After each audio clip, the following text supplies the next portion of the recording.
Hello everyone. Welcome you all into the another video. This is the lecture number 2, or you can say that the practice session 2 on the average topic for the aptitude placement preparation.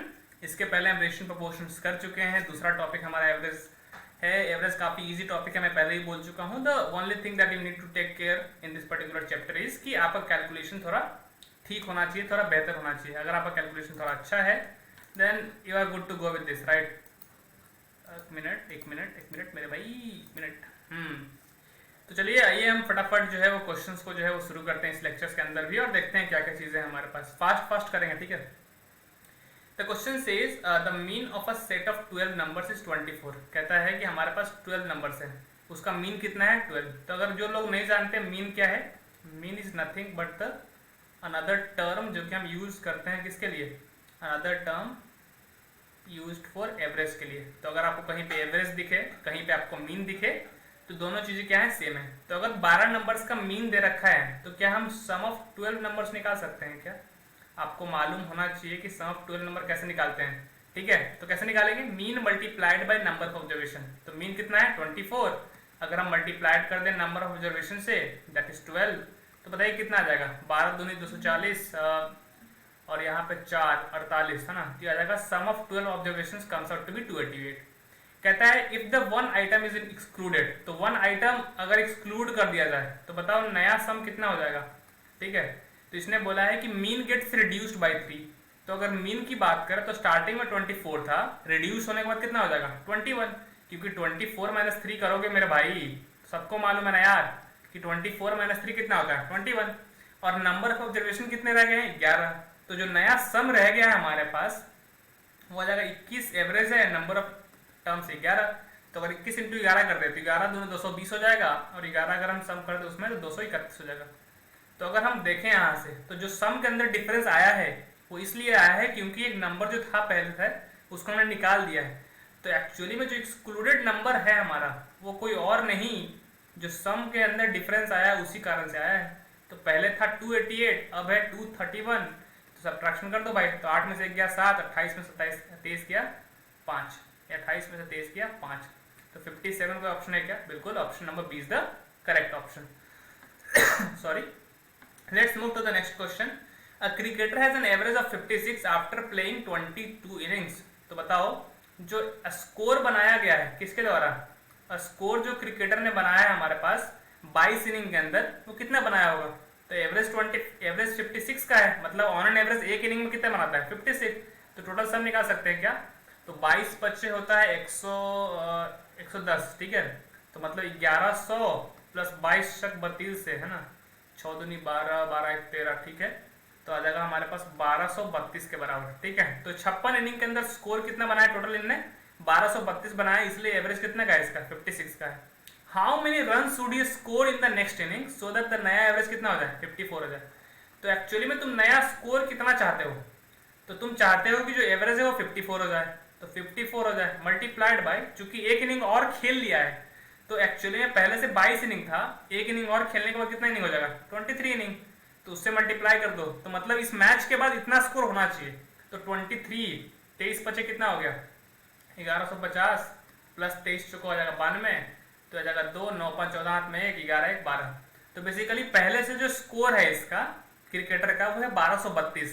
हम चाहते हैं कि एक नया match खेले वो, और उसके बाद जो है उसका टोटल स्कोर हो जाए 1242. तो इस मैच में कितना स्कोर करना पड़ेगा, बेसिक सा डिफरेंस है मेरे भाई. अगर पहले से मैंने 1232 रन स्कोर कर रखे हैं तो 1242 स्कोर करने के लिए मुझे 10 रन और बनाने होंगे. That's it. Option number B is the correct option.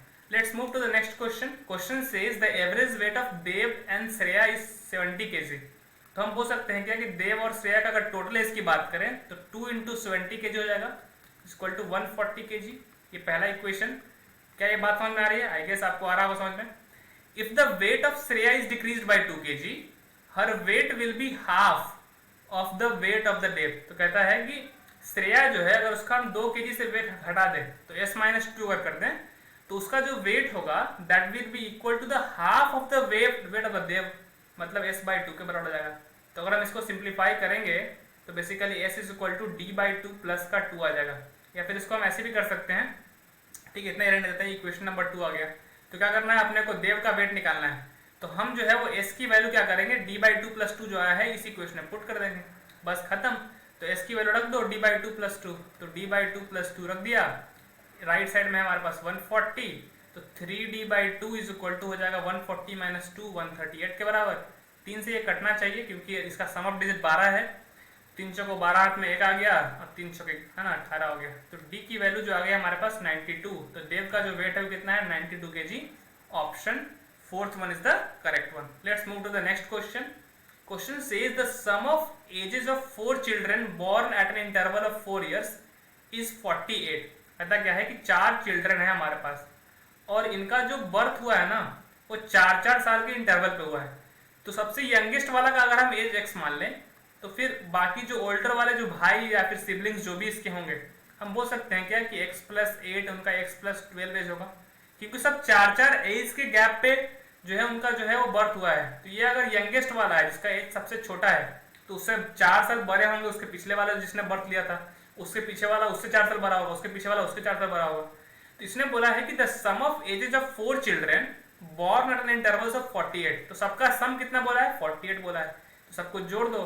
तो सबको जोड़ोगे तो x प्लस का 4 प्लस का x प्लस का 8 प्लस का x प्लस का 12, ये सम किसके बराबर है 48 के बराबर है। तो x 4 बार आया है तो 4x आ जाएगा, 4 8 12 12 24 आ जाएगा यहाँ पे इज इक्वल टू 48। अगर हम 4 कॉमन निकालें तो x + 6 इज इक्वल टू 48 आ जाएगा। 4 से कैंसिल आउट करोगे 12 के बराबर आ जाएगा, तो x is equal to 12 minus का 6 ये आ जाएगा किसके बराबर 6 के बराबर। इसका मतलब ये है कि हमारा 6 इयर्स जो है कुछ तो मतलब x की वैल्यू 6 इयर्स। अच्छा तो उसने पूछा हमसे यंगेस्ट चाइल्ड, सबसे छोटा चाइल्ड कौन सा है, यही वाला है, तो x इज इक्वल टू कितना आ जाएगा 6। तो c के अंदर यहाँ दिखा रखा है, तो option number c is the correct answer. Let's move to the next question. Question says the mean of 25 value of 40। तो मीन अगर पता है तो जो सम ऑफ 25 वैल्यूज आएगा तुम बोल सकते हो क्या कि 25 × 40 आएगा, मतलब 1000 के बराबर बिल्कुल। But one value was return 25 instead of 50।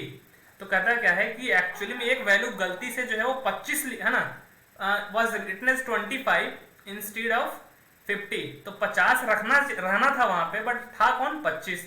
तो जो एक्चुअली में हमें ऐड करना चाहिए था वो हम ऐड नहीं कर पाए ना। तो जो 1000 जो तुम आया है तुम्हारा ऐड करके, ये तब आया जब तुमने 25 का 25 डिजिट को जोड़ दिया है। लेकिन 25 में से 24 डिजिट तो तुम्हारे ठीक हैं, लेकिन एक जो डिजिट है एक्चुअली में 25 तुम जोड़ दिए हो। जोड़ना कितना था 50 मेरे भाई। तो जो एक्चुअल सम होगा हमारा, मतलब एक्चुअल करेक्ट सम होना चाहिए था, वो कितना होना चाहिए था, तो वो कैसे निकालें। तो टोटल जो सम आया है उसमें से गलत वाली वैल्यू हटा दो, दैट इज 25 हटा दो, और एक्चुअल जो वैल्यू होनी चाहिए था वो जोड़ दो। तो 50 जोड़ दिया हमने, तो 1000 प्लस का कितना आ जाएगा 25 आ जाएगा, तो 1025। तो एक्चुअली में 25 वैल्यू का जो सम है वो 1025 होना चाहिए था, तो ये 1025 हो गया। तो करेक्टेड मीन कितना आ गया। तो अगर करेक्टेड मीन निकालना है तो तुम्हें मालूम है कि मीन होता है sum of all observation upon total number of observation. तो जो नया सम है वो कितना है 1025 है, divided by total number of observation. तो अभी भी 25 ही है, क्योंकि 25 को हटा के 50 को ऐड करना था ना, तो नंबर ऑफ ऑब्जर्वेशन में कोई चेंज नहीं आएंगे। तो 5 से 5 कैंसिल कर दो, 5 से 205 कैंसिल कर दो, ये कैंसिल हो जाएगा 41 टाइम्स। ऑप्शन को है क्या ऐसा, तो बी के अंदर दे रखा है, और बी कहाँ है यहाँ पे last option, option D is the correct one. ठीक है, let's move to the next question. Question says average of 5 numbers is -20। अगर एवरेज पता है हमें तो जो सम ऑफ 5 नंबर्स है उसको हम निकाल सकते हैं क्या। 5 × -20 कितना आ जाएगा -100। If sum of 3 of the numbers is 32, कहता है कि 5 में से जो 3 नंबर्स हैं उसका सम दे रखा है, तो प्लस 2 अदर नंबर्स है हमारे पास, है कि नहीं, इज इक्वल टू -100। क्वेश्चन पूछ रखा है कि what is the average of other 2 number. तो जो 2 अदर नंबर का जो सम है वो कितना होगा बताओ। 2 अदर नंबर्स का जो सम होगा वो कितना आ जाएगा, तो -100 माइनस का 32 माइनस का 132। तो अगर जो दूसरे बचे हुए नंबर 2 हैं उनका सम मालूम है तो क्या एवरेज निकाल सकते हैं क्या। तो एवरेज कैसे निकालोगे, तो जो भी सम है divide by total number of observation. कितने नंबर्स बचे हुए हैं 2, तो माइनस का 6 दूनी 12 हाथ में 1 66, तो माइनस का 66 आ रहा है अपना। तो option A is the correct answer. Let's move to the next question. A question says a gift has 10 bangles. ठीक है, तो कहता है कि गिफ्ट है हमारे पास, तो बैंगल्स का मतलब होता है चूड़ियाँ। ठीक है, तो इसके अंदर जो है हमारे पास 10 बैंगल्स हैं, है कि नहीं। क्वेश्चन कहता है the average weight of first 4 bangles, ठीक है। तो 10 में से जो पहले 4 बैंगल्स की बात हो रही है, तो उनका एवरेज कितना दे रखा है, उनका एवरेज है 61 ग्राम। तो अगर एवरेज 61 ग्राम है तो टोटल अगर हम वेट की बात करें इन 4 बैंगल्स का, टोटल वेट की बात करें तो ये कितना आ जाएगा 61 इंटू 4। एवरेज अगर 61 है तो मल्टीप्लाई कर दिया 4 से, तो 244 ग्राम आ जाएगा इनका। The average weight of remaining 6 bangle, अच्छा तो 4 बैंगल से तो हमने टोटल वेट निकाल लिया, जो बाकी बचे हुए 6 बैंगल हैं उनका एवरेज वेट दे रखा है 62 ग्राम। एवरेज अगर दे रखा है तो बाकी बचे हुए उनका टोटल वेट निकाल सकते हैं क्या, बिल्कुल। तो जो भी एवरेज है multiplied with total number of bangles, तो 62 इंटू 6, 60 छक्का 6 दूनी 12 में 1, 6 36 37, 372 ग्राम आ गया। तो बेसिकली 10 बैंगल्स में से 4 बैंगल को अगर मिला दिया जाए तो उनका सम ये आ रहा है, बाकी 6 को मिला दिया जाए तो ये आ रहा है। उन्होंने हमसे पूछा है average weight of all the bangles, तो निकाल सकते हैं क्या, बिल्कुल निकाल सकते हैं। तो टोटल है ना, टोटल वेट निकाल लो बैंगल्स का और डिवाइड कर दो जितने टोटल नंबर ऑफ बैंगल्स है उससे। तो टोटल वेट कैसे निकालेंगे, तो इन 4 का इन 6 का जोड़ दो उनको, तो 244 प्लस 372 तो आ जाएगा 6 7 4 11, 3 2 5 1 6, तो 611 ग्राम आ गया। और टोटल नंबर ऑफ बैंगल्स कितने हैं, तो टोटल नंबर ऑफ बैंगल्स हमारे पास 10 है। तो जो एवरेज वेट आएगा हमारा किसका, एवरेज वेट जो आएगा हमारे पास बैंगल्स का वो आ जाएगा 616 divide by 10 that is equal to 61.6। ऑप्शन है क्या ऐसा कोई, option A is the correct option. तो आई गेस यही था हमारे पास आज के लिए क्वेश्चन। आज 5-6 क्वेश्चन था हमारे पास, फटाफट मैंने उसको निपटा दिया। इन सभी सवालों के अंदर एक चीज कॉमन थी, ठीक है, एक चीज हमारे पास कॉमन थी कि बेसिकली क्या है कि कहाँ से था शुरू किया था हमने, हाँ।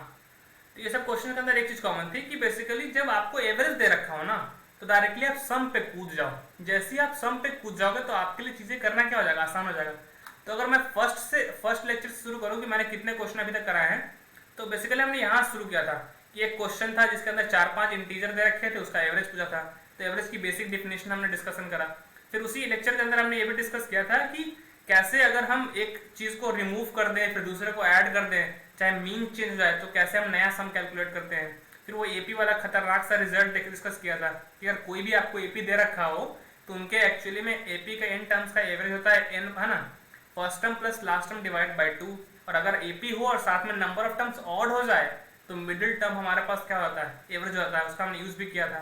फिर आज के जो सवाल थे उसमें बहुत चिंदी सवाल थे। ये सवाल हमने इसलिए लिए हैं सो दैट हमारा जो बेसिक इंट्यूशन है कि अगर एवरेज दे रखा हो तो सम कैसे निकालते हैं, सम के साथ कैसे खेलते हैं, ये हमारा सारा काम क्या हो जाए। इसके बाद हम इंडिया बिक्स के सवाल जो है जितने भी हैं हमारे पास उसको जो हम डिस्कस कर रहे होंगे। So this is all for this particular video. I am me Anand Kumar signing off for this particular video. And those who don't know, I am currently a 4th year, that is final year undergraduate student pursuing the chemical engineering branch at NIT Rourkela. See you all guys in the next video। तब तक के लिए practice करते रहिए, अपने career को थोड़ा seriously लीजिए एंड ऑफ कोर्स मेहनत अगर करेंगे तो लास्ट में जो भी रिजल्ट आएगा and I don't need to worry about that, क्योंकि वो अच्छा ही आने वाला है। That's all buddy, see you all in the next video.